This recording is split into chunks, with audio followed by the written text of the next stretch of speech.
Everyone, welcome back to JRF Adda. अगर आप भी यूजीसी नेट सोशियोलॉजी से अपना जेआरएफ क्लियर करना चाहते हैं तो आज का सेशन आप सभी के लिए बहुत इंपॉर्टेंट होने वाला है, क्योंकि आज मैं आपको अपनी स्ट्रैटेजी बताने वाली हूँ किस तरह से मैंने 224 मार्क्स स्कोर किए थे अपने एग्जामिनेशन के टाइम पे। जून 23 में मैंने अपना ये एग्जामिनेशन क्वालिफाई किया है।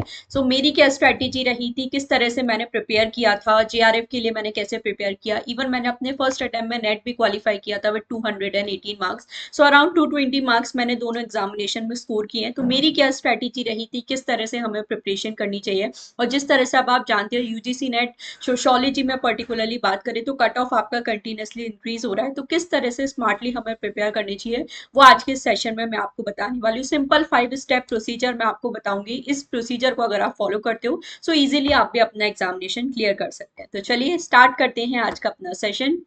मुझे अगर आप पहली बार देख रहे हैं तो मेरा नाम है जूही जैन। इस चैनल पर मैं आपके लिए लेकर आती हूँ यूजीसी नेट सोशियोलॉजी सब्जेक्ट की क्लासेस एट 3 PM। तो अगर आप न्यू स्टूडेंट हैं तो मेरे साथ 3 PM पे आप मेरी क्लासेस के लिए ज्वाइन कर सकते हैं। और ना सिर्फ पेपर 2, पेपर 1 में भी मैं आपके लिए हायर एजुकेशन एंड कम्युनिकेशन की क्लासेस लेकर आती हूँ। सो हायर एजुकेशन एंड कम्युनिकेशन की क्लासेस मेरी 11 AM पर होती हैं इस चैनल पे। तो आप दोनों ही पेपर की क्लासेस के लिए मेरे साथ जुड़ सकते हैं। यूजीसी नेट एग्जामिनेशन मैंने क्वालिफाई किया है अपना JRF in June 23 with 224 marks.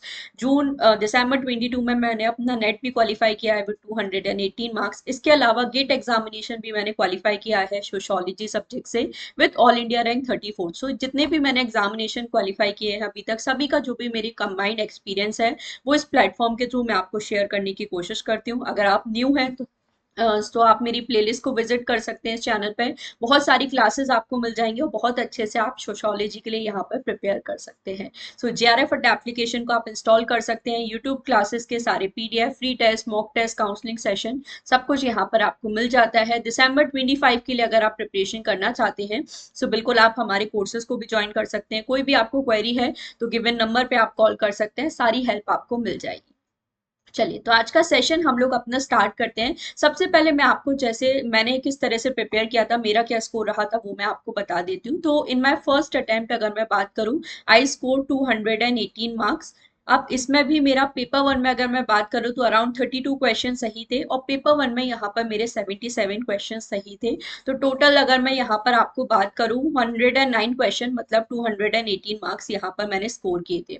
फिर सेकेंड अटेम्प्ट में जब मैंने अपना जेआरएफ क्लियर किया था, क्योंकि फर्स्ट टाइम पे मेरा नेट ही क्लियर हो पाया था, जेआरएफ का कट ऑफ मैंने नहीं क्रॉस किया था। फिर सेकेंड अटेम्प्ट में मैंने अपना जेआरएफ क्वालिफाई किया है विद 224 मार्क्स। अब यहाँ पे पेपर 1 में मेरा स्कोर रहा था 36 क्वेश्चन मेरे सही थे एंड पेपर 2 में मेरा स्कोर यहाँ पर था 76 क्वेश्चन, यानी कि 152 marks in paper 2 and 72 marks in paper 1। तो ये मेरा स्कोर रहा था पेपर 1 एंड पेपर 2 का। अब आपको किस तरह से यहाँ पर प्रिपेयर करने चाहिए उसके बारे में थोड़ा मैं अपना बता देती हूँ। जैसे मैंने अपना टारगेट बना के रखा था, मुझे 220 प्लस मार्क्स यहाँ पर स्कोर करने हैं, या बेसिकली मैंने सोचा था कि अराउंड 115 टू 120 क्वेश्चन मुझे अपना टारगेट बना के चलना है और इसके अकॉर्डिंग मुझे प्रिपेयर करना है। तो मैंने यहाँ पर अपना टारगेट बनाया था कि मुझे पेपर 1 में ट्राई करना है मैं अराउंड 35 टू 40 क्वेश्चन सही करूं एंड पेपर 2 में मैंने अपना यहाँ पे ट्राई किया था अराउंड 75 टू 80 क्वेश्चन में सही करूं। अगर इतने क्वेश्चन में सही कर लेती हूँ तो मेरा जेआरएफ क्लियर हो जाएगा। एंड सेकंड अटेम्प्ट में ये पॉसिबल हुआ। सेकंड अटेम्प्ट में 36 क्वेश्चन मेरे सही हुए एंड पेपर 2 में मेरे 76 क्वेश्चन सही हुए। तो टोटल ओवरऑल 224 मार्क्स के साथ मैंने अपना जेआरएफ क्लियर किया। अब जैसे मैंने बताया, सिंपल 5 स्टेप प्रोसीजर है जो मैंने फॉलो किया अपने प्रिपरेशन के टाइम पे। एक जो सबसे अच्छी चीज जो मुझे लगता है मैंने अपने प्रिपरेशन के टाइम पे की, जिसने मुझे सबसे ज्यादा हेल्प किया, वो है पीवाईक्यूज का एनालिसिस करना। मैंने अपनी प्रिपरेशन स्टार्ट करने से पहले जितने भी एग्जामिनेशन, यूजीसी नेट एग्जामिनेशन हुए थे, सारे पेपर मैंने सॉल्व करके देख लिए। मैंने ये नहीं देखा कि कितने मतलब मेरे क्वेश्चन सही हो रहे हैं वो नहीं, बट मैंने सारे क्वेश्चन एक बार देख लिए थे और उन्हें सॉल्व किया, सो दैट जब मैं अपनी प्रिपरेशन स्टार्ट कर रही हूँ तो मुझे अपना लेवल पता हो कि मेरा लेवल कहाँ है। जैसे बिना प्रिपरेशन के मैं कितने क्वेश्चन सही कर पा रही हूँ। स्पेशली पेपर 2 के मैंने क्वेश्चन सॉल्व किए थे तो मैंने देखा कि विदाउट प्रिपरेशन, जितना मेरा बैकग्राउंड रहा है सोशियोलॉजी का, स्कूल में 11th 12th में भी जैसे मेरे पास सोशियोलॉजी था, फिर अंडर ग्रेड पोस्ट ग्रेड में, तो उसके बेसिस पे मैंने देखा अराउंड मेरे 30 टू 35 समथिंग क्वेश्चन यहाँ पे सही हो रहे हैं। अब मेरा टारगेट है कि मुझे 80 क्वेश्चन तक लेके जाना है, तो मुझे अब ये 45 लगभग 40-45 क्वेश्चन के लिए अपना प्रिपेयर करना है। तो जब आप प्रिपरेशन स्टार्ट करते हो तो मेरा आपको ये सजेशन रहता है कि हमेशा पीवाईक्यू एनालाइज करो। आप एटलीस्ट 10-15 साल के के क्वेश्चन पेपर सॉल्व करके देखो, सो दैट आपको अपना लेवल पता चल जाए। दूसरी चीज, यहाँ से हमें पेपर पैटर्न पता चल जाता है, और यहाँ से हमें ये भी पता चल जाता है कि कौन कौन से ऐसे टॉपिक्स हैं जिन पर हमें ज्यादा फोकस करने की जरूरत है, क्वेश्चन किस तरह से पूछा जा रहा है, टॉपिक अगर बार बार रिपीट हो रहा है तो उससे किस तरह के क्वेश्चन बन रहे हैं। जैसे क्लासिकल थिंकर्स आपको हमेशा पूछा जाता है, बट वो लेवल किस तरह से चेंज हो रहा है क्लासिकल थिंकर से क्वेश्चन पूछे जाने का, ये आपको जब आप पीवाईक्यू एनालाइज करोगे तो आपको पता चलेगा। इस चैनल पर बहुत सारी क्लासेस मैंने आपके लिए ली हैं, जहां पर मैंने आपको ये भी बताया कि पीवाईक्यू को कैसे एनालाइज करना है, कैसे मैंने यूज किया था पीवाईक्यू का। भी रिसेंटली मैंने आपके लिए क्लास भी दी थी, तो ये सारी क्लासेस भी आप प्लेलिस्ट में देख सकते हो। बट आज के सेशन में मैं आपको सिंपल अपना 5 स्टेप प्रोसीजर बताती हूँ, जो किसी भी यूजीसी नेट सोशियोलॉजी एस्पिरेंट्स को फॉलो करना चाहिए, मुझे लगता है अपनी प्रिपरेशन के टाइम पे। नंबर वन चीज है कंसेप्चुअल अंडरस्टैंडिंग आपके पास होनी चाहिए। जैसे पीवाईक्यू के बेसिस पे आपने अपने टॉपिक्स फिल्टर कर लिए। अब यहाँ पे देखो, सबसे पहली चीज आपको समझना जरूरी है कि जरूरी नहीं है सिलेबस में जो मेंशन है आपको सब कुछ पढ़ के जाना है। ना सब कुछ आप प्रैक्टिकली पढ़ सकते हो टू बी ऑनेस्ट, और ना ही सब कुछ हमें पढ़ने की जरूरत होती है। सो आपको ये फिल्टर करना पड़ेगा कौन सी चीज हमारे लिए इंपॉर्टेंट है, किस चीज को हम लोग छोड़ने का रिस्क यहाँ पे ले सकते हैं। टॉपिक्स जब आपने फिल्टर कर लिए तो कंसेप्चुअल अंडरस्टैंडिंग का सबसे इंपॉर्टेंट चीज है सिलेबस। आप अपना देखो, आपको ये जरूर ट्राई करना है सिलेबस में जो भी टर्म हमारा मेंशन है उस एक एक टर्म का मीनिंग हमें जरूर पता होना चाहिए। कई बार सोशियोलॉजी में जो डायरेक्टली सिलेबस में हमें टर्म मेंशन है उनका डायरेक्ट मीनिंग आपसे पूछ लिया जाता है, या सिलेबस में जिस तरह से बाइफर्केशन किया गया है टॉपिक का उससे हमें क्वेश्चन पूछ लिया जाता है। जैसे मैं आपको एग्जाम्पल दूं, आपसे यूजीसी नेट में पूछा गया है यूनिट 2 आपकी रिसर्च मैथडोलॉजी एंड मेथड है, तो वहां पे रिसर्च मैथडोलॉजी में टॉपिक्स जिस तरह से एनटी ने फिल्टर किए हैं, कौन से रिसर्च मेथड है, कौन से डेटा कलेक्शन टेक्निक है, तो इसमें भी कई बार स्टूडेंट को कंफ्यूज हो जाता है कि इंटरव्यू डेटा कलेक्शन मेथड है या फिर इंटरव्यू आपका रिसर्च मेथड है। तो ये सारी चीजें जब आप सिलेबस को थॉरोली पढ़ते हो तो आपको आधे से ज्यादा चीजें वैसी समझ में आती हैं। दूसरी चीज, जब आपने सिलेबस में हर एक टर्म का मीनिंग समझ लिया, फॉर एग्जाम्पल आपके सिलेबस में सोशल स्ट्रक्चर मेंशन है, सोशल प्रोसेस मेंशन है, सोशल चेंज मेंशन है, यहाँ पर हमें पोस्ट मॉडर्निज्म मेंशन है, स्ट्रक्चरलिज्म मेंशन है, तो आपको ये सारी टर्म्स का मीनिंग पता होना चाहिए। जब ये सारी चीजें आपको क्लियर हैं तभी आप आगे के लिए प्रिपेयर कर सकते हो। अगर आप ये सोच रहे हो कि ठीक है सिलेबस तो फॉर ग्रांटेड, हमने डायरेक्टली यूनिट 1 उठाई, क्लासिकल थिंकर है, डरखाइम है, वेबर है, मार्क्स से एक एक करके पढ़ना शुरू कर दिया, हो गया जा रहा है, ऐसा नहीं होगा, कभी भी नहीं होगा। कंसेप्चुअल अंडरस्टैंडिंग का फर्स्ट स्टेप यही है, सिलेबस अपना पढ़ो। सिलेबस में जो जो टर्म आपको मेंशन है हर टर्म का मीनिंग पता होना चाहिए। जैसे बच्चों को कई बार किनशिप टर्म का मीनिंग नहीं पता होता, जेंडर टर्म का मीनिंग नहीं पता होता, तो ये बेसिक चीजें, इन्हें मिस करने का चांस आप नहीं ले सकते, स्पेशली अभी जिस तरह का पेपर पैटर्न हो रहा है। तो conceptual understanding is very very important. So syllabus आपको देखना है, हर एक टर्म का मीनिंग देखो, फिर जो भी टॉपिक मेंशन है उसके अकॉर्डिंग आप प्रिपरेशन करना स्टार्ट करो, ये चीज है। दूसरी चीज, आपको अपने पेपर 1 को भी इक्वल इंपॉर्टेंस देनी है। इफ यू आर थिंकिंग कि सिर्फ पेपर 2 पढ़ के हमारा जेआरएफ हो जाएगा, तो कभी भी नहीं होगा। जिस तरह से कट ऑफ रह रहा है, जैसे लास्ट एग्जाम में आप देखो 228 मार्क्स आपका कट ऑफ गया है जनरल कैटेगरी। सो सिर्फ पेपर 2 पढ़ के आप कभी भी जेआरएफ नहीं निकाल सकते। पेपर 2 में अगर आप 100 आउट ऑफ 100 क्वेश्चन भी सही कर लेते हो तो भी 200 मार्क्स ही हो रहे हैं। पेपर 1 आपको पढ़ना ही पड़ेगा, और पेपर 2 में 100 क्वेश्चन सही करना it is almost next to impossible. अगर आपके तुक्के सही लग जाए तो वो बात अलग है, but practically it is next to impossible. ठीक है, तो आपको पेपर 1 को भी इक्वल ही देकर इक्वली टाइम देना, इक्वली इंपॉर्टेंस यहाँ पे देनी है।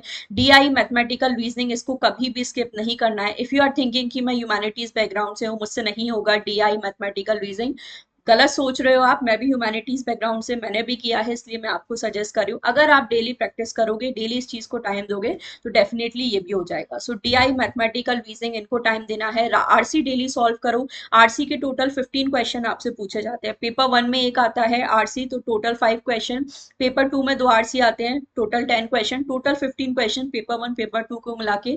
आरसी अगर आप सही कर लेते हो तो 30 मार्क्स तो आप ऐसे भी यहाँ से अपने स्कोर कर सकते हो, और ये 30 मार्क्स आपके मार्क्स है। अगर इस चीज को आप छोड़ रहे हो तो फिर आप गलती यहाँ पे कर रहे हो। सो पेपर 1 को इक्वल इंपॉर्टेंस देनी है, अच्छे से अपने प्रिपरेशन करो। ठीक है, फिर नेक्स्ट चीज है रिवीजन इज वेरी इंपॉर्टेंट। आप नया पढ़ते जाओ, बट अगर पुराना रिवाइज नहीं कर रहे हो तो कोई सेंस नहीं है, कितना भी आप पढ़ लो कभी भी आप नहीं क्लियर कर पाओगे। So revision is very very important. मैंने अपनी प्रिपरेशन के टाइम पे कम टॉपिक पढ़े हैं, बट मैंने रिवीजन बहुत ज्यादा किया है। स्पेशली लास्ट के 10 to 15 डेज में मैंने जो अपने शॉर्ट नोट्स बनाए थे उसके थ्रू मैंने इतना रिवीजन किया है और मेरे नोट्स मैंने इस तरह से बनाए थे।